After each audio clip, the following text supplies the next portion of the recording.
Hello folks who've been following the repair of this Dean bass.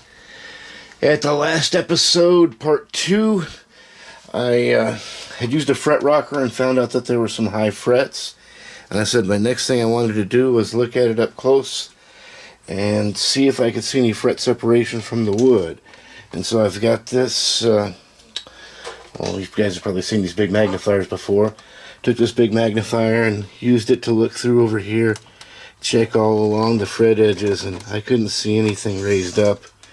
Really hard to see even at this magnification, but I couldn't tell that any frets were raised up, so I don't think that's an issue.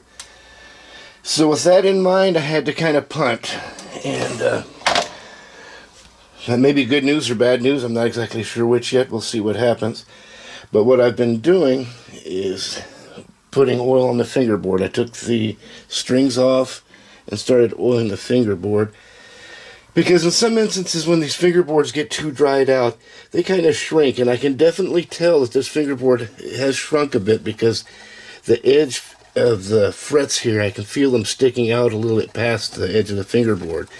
It's called fret sprout, and that usually happens when the fingerboard has gotten dry.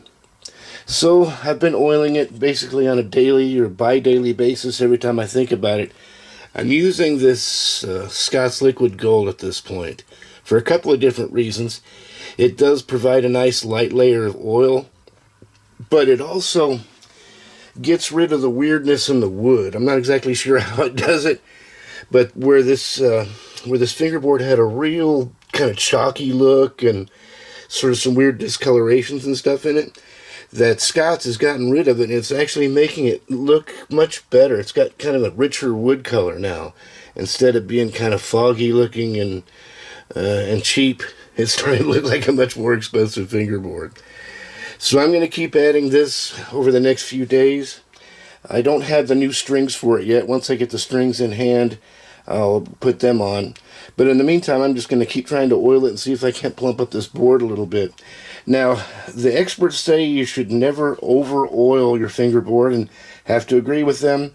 But in a situation like this, where we know we've got some issues, and this is probably going to be the easiest way to determine whether things are going in the right direction or the wrong direction, at least for me, I'm going to just kind of keep adding oil until I feel like it's gotten where I want it to, and then we'll put new strings on it and start checking it again for high frets.